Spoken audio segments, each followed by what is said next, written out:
On October 5th, 2007, a YouTuber by the name of The Great Tote Master released the first ever Doctor Who brick film titled LEGO Doctor Who Episode 1, Alien Invasion. And ever since then, the Doctor Who LEGO community has grown into a wide variety of channels, both big and small, focused on bringing the universe of Doctor Who to YouTube. However, while the majority of channels from the golden age of Doctor Who brick films have gone silent or moved on to bigger and better things, the LEGO Doctor Who community has persisted in some form or another throughout the decade. On February 14th, 2013, I entered my hat in the ring by releasing my first LEGO Doctor Who episode titled The 12th Chapter. And while it is abysmally horrible given its animation and effects by today's standards, it's still what got me started on the journey I intend to conclude next year with Destiny of the Doctors. Destiny of the Doctors is the upcoming feature-length Doctor Who brick film I am creating in association with Dark Moon Studios, set to release in 2021. The film will continue the story after the Crimson King and the Homecoming War, and will also set itself as the concluding chapter of my Doctor Who animated series, and that last bit is the important part. One of the challenges I set out to complete with this brick film was to create a satisfying yet surprising conclusion to Doctor Who in itself. Basically, what I'm trying to say is that this is my interpretation of a definitive end for the series. I'm not leaving it up to say, hey, maybe I'll come back one day. No. I'm saying that if Doctor Who was going to end, this is how I would do it. But Destiny of the Doctors isn't just an ending for my LEGO series, it's a thank you to all the Doctor Who animators to come before me. What I wanted to do with this film is find a way to honor the greats out there, from Smith Movies Inc. to Ben the Creator and LEGO Dark Knight 101, and Jacob Crow from the Two Awesome Guys, all the way to the very beginning with the first LEGO Doctor Who animator, The Great Tote Master. I wanted this to be something to honor all those who inspired me to do this in the first place. I got into LEGO Doctor Who sort of 2011, 2012 time. I was inspired really heavily by a lot of the big LEGO Doctor Who creators at the time, people like Lisa Is a Nut and Ben the Creator. And it was an outlet that sort of combined my two passions, I suppose, sort of being LEGO and Doctor Who. And it was an opportunity as a kid to tell stories set in this fantastical universe, which I'd been so passionate for so many years at that point. And so that was very appealing to me, the idea that I could create my own Doctor, my own companion, my own TARDIS, and continue that story.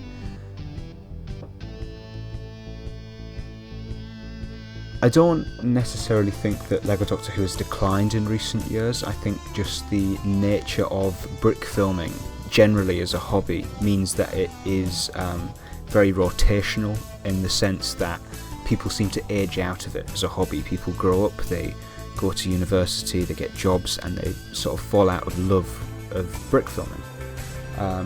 And so I think you're seeing now some more LEGO Doctor Who YouTubers popping up, people like Josh Murphy Studios and Alpha Productions, who are sort of in the beginnings of their YouTube careers, so to speak. And I think they're going to carry on the idea of LEGO Doctor Who as a community. I think that because obviously you've seen a lot of the first wave of big LEGO Doctor Who YouTubers sort of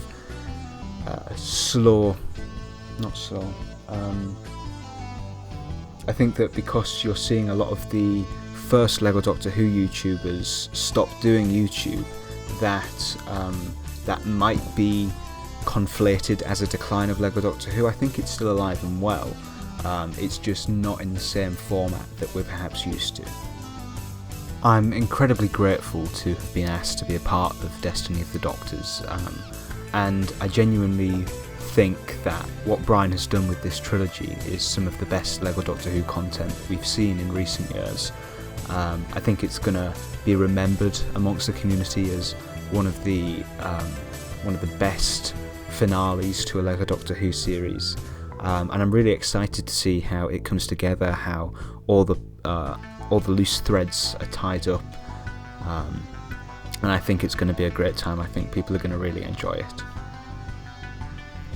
Now, given that Destiny of the Doctors is an ending for Doctor Who, one of the challenges presented is who should be there in it. There were obvious choices like the Daleks or the Cybermen, and I set out to create this trilogy. I did so with the notion to flip the universe of Doctor Who on its head by changing the dynamic of the relationships the Doctor had had with his previous foes. But rather than just having Doctor Who's rogue gallery of villains team up together just to go back to evil at the end as many other platforms have done, I wanted to see what it would look like to have a brighter future somehow in sight. But in order for this objective to work on screen, there had to be someone to balance out these newly formed allies. There had to be someone much more sinister. That's why, in The Crimson King, I reintroduced the Time Lords, led by their founding father, Omega, to bring in their reign of terror.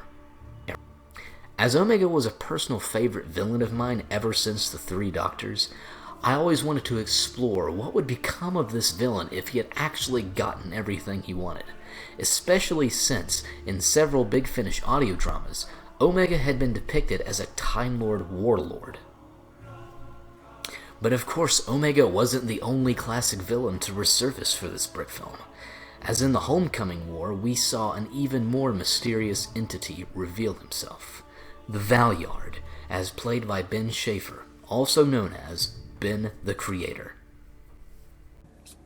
Hello, my name's Ben. I voiced the Valyard in Fifth Smooth Productions' LEGO Doctor Who series. So for those who don't know, I went by Ben the Creator on YouTube and used to make my own LEGO Doctor Who videos from about 2009 to 2015. Started out recreating scenes from the actual show Doctor Who, and eventually started creating my own stories with a new Doctor.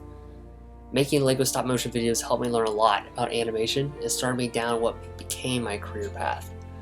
Since YouTube, I graduated from a university with an animation degree, and I'm now hired full-time at a company as a lead animator.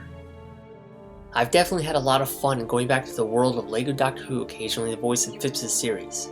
Congrats, by the way, for being able to finish your series after all this time. You're definitely going out with a bang. Script's over 100 pages long, and it's all sorts of characters, such as multiple Doctors, Omega, the Master, and of course, the Valyard. I know a lot of people, including myself, are looking forward to watching the finale when it comes out. I know it's going to be fantastic. Alright, see you, man. They made a deal with the Valyard, or as I've always known him, the Doctor, to adjust the evidence. In return for which, he was promised the remainder of the Doctor's regeneration. This is clear. Just a minute! Did you call him the Doctor?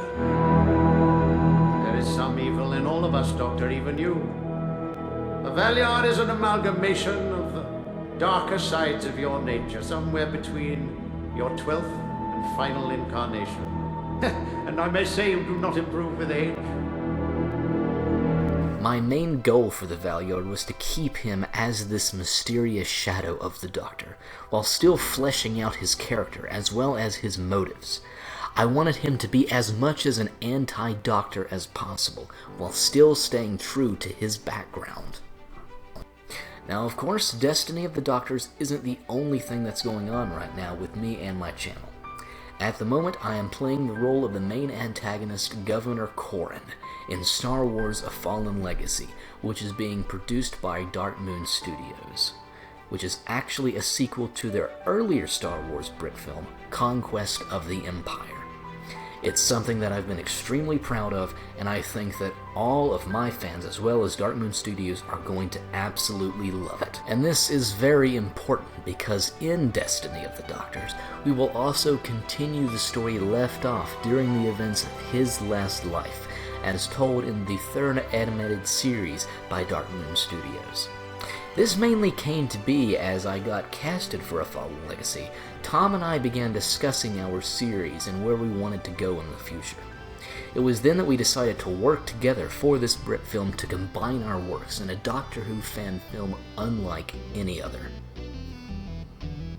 So the way I got into Lego Doctor Who in terms of like a stop motion animation brick series, you could say, was very much the same way how everyone else sort of got into it. You know, you would type in Doctor Who, you have, you know, Doctor Who videos out, but then you would type in Lego Doctor Who, and usually people would come up with like Lego mocks, Lego like TARDIS builds and stuff.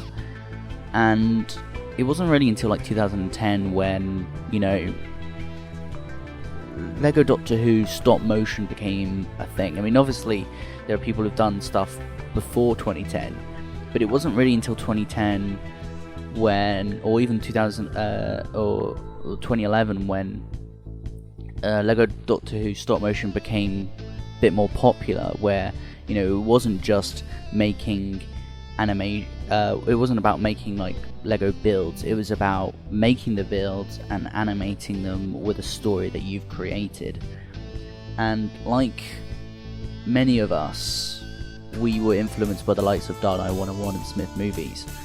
They were very much the ones, I mean, they were the ones that inspired me to make my series. And obviously throughout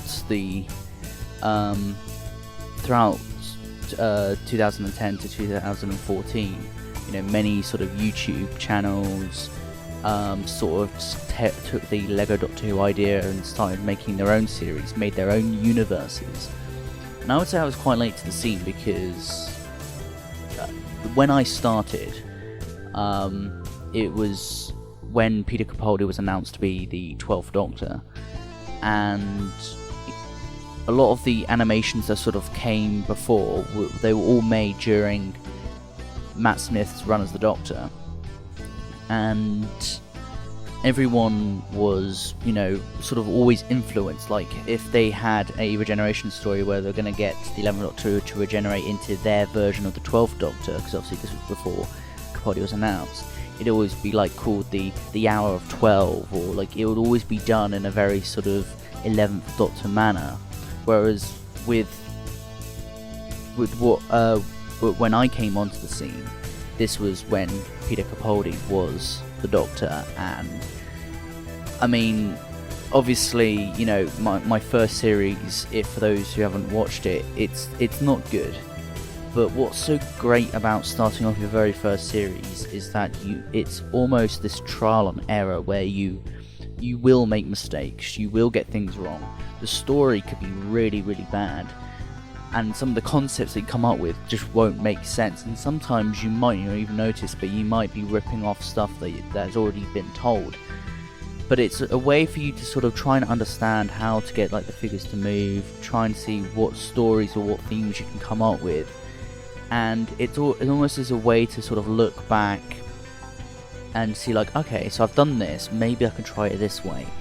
And I think that's what I started to do when it came to like my series 2, which was definitely better than series 1, but it still had its flaws, but you can tell when it started to sort of become more of a drama. And I think people, when my fan base sort of started to peak up, it was when the stories that were being told were becoming a bit more real. There was much more emotion, there was much more drama going on, and I think that's sort of why my channel sort of boosted a little bit, especially when series 3 came out, because it was never about just sort of animating something, telling a story and be gone with it.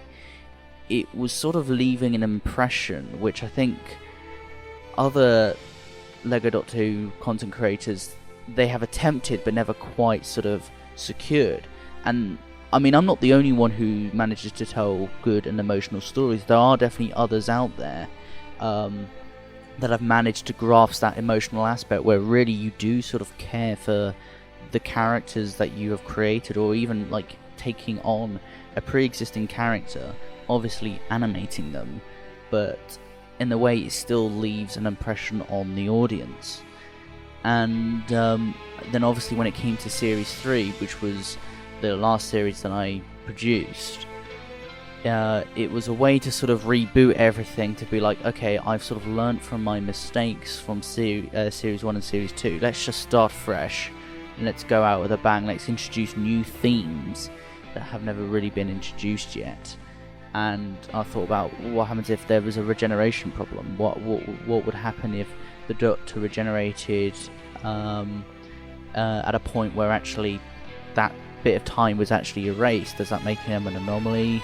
You know, how is he's an anomaly in time? You know, how does all this stuff work? And it's stuff that really you never really see in actual Who before.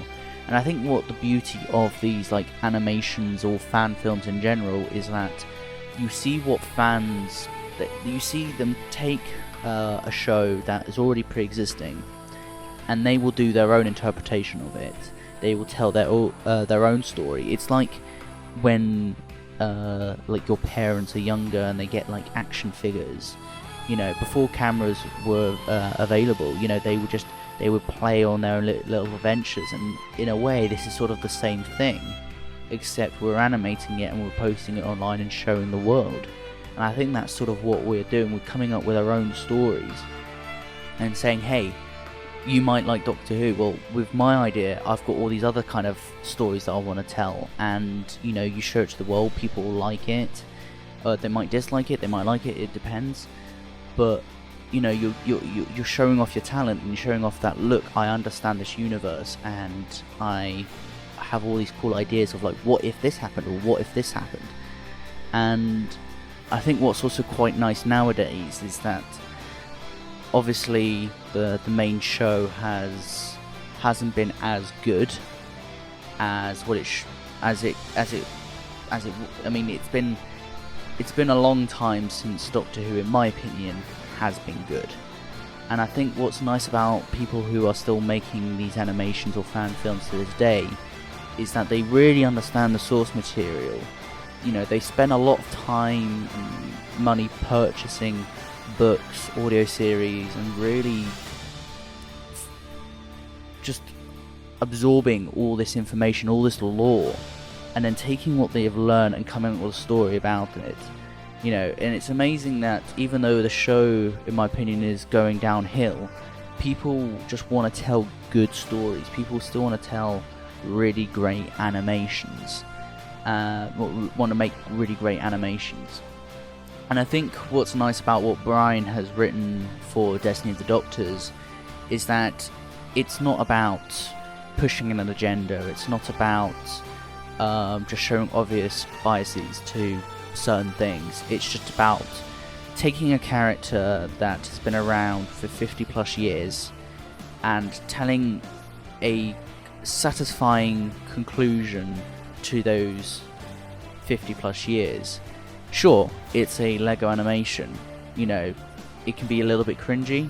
However, the way that it's written and the way it's being performed, it's just going to be really fantastic. It's going to be really moving, and it will work so well. And I honestly believe that the people who are going to be watching this are going to feel really satisfied and think, you know what, this would be a perfect conclusion to the show in real life.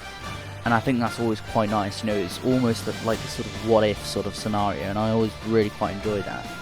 And I think what's also quite nice is that Brian has come up with a way of reintroducing my Doctor, because obviously my final series was Series 3, and it was left on a very anticlimactic sort of conclusion where, you know, it seems like it's going to go somewhere, but it's really not. And I feel like my fans of, you know, my Doctor, they will feel a little bit more satisfied with the decision that, you know, we're not really continuing the series, we're moving on to other things. And I feel like people will be very much satisfied with how my Doctor's dealt with in the story, and the ending that Brian has given it. I think it's a wonderful script, wonderful dialogue, and I really hope people will enjoy it. I think it's definitely a fan film or fan animation, fan brick film that is really going to be quite moving, quite emotional, and hopefully really successful. I think it's going to be very fantastic. So this is it. Over the past several months, I have released a series of teasers focusing on how the tone of Destiny of the Doctors will be. It's going to be tough, gritty, and emotional. It's something I've been working on for the past few years and is something I'm extremely proud of so far. While I believe the main series of Doctor Who has fallen in its dark political era, it's something that I still deeply love. I've grown up with this show and have evolved as a person along with it. Now, I'm in a position where I'm getting a house, about to be married, finishing up my counseling degree, and so much more. One of the few constants I've had through all these changes throughout the years is my love for this community. So today, I will leave you with the first official look at Destiny of the Doctors. Thank you to all who have stuck with me throughout nearly 10 years. This is it. This is what you have all been waiting for. Ladies and gentlemen, I will see you in Destiny of the Doctors.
Well, well, well.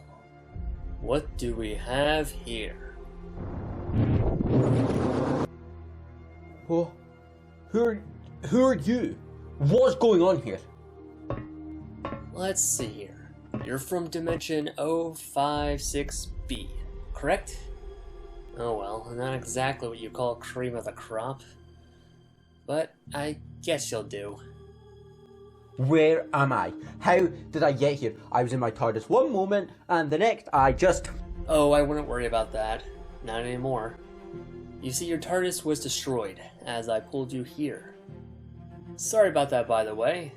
Well, no, I'm really not. Just keep it for conversation. Figured you'd like to have one, given it'll be your last. Who are you?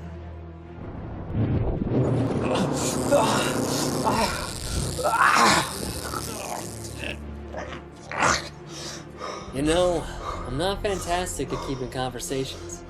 Not anymore. But oh boy did I used to be. Now I really can't stand the sounds of others talking. They're all just so goddamn inferior to what I'm destined to become. You know what I mean? Oh well, that really doesn't matter now, does it?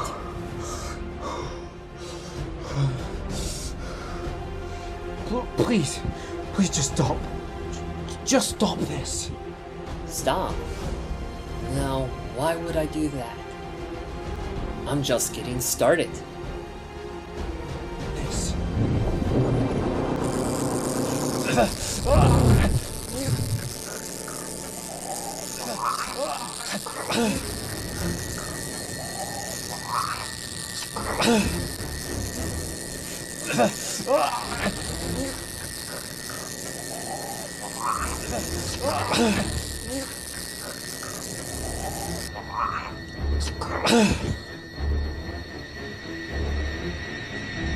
There we go.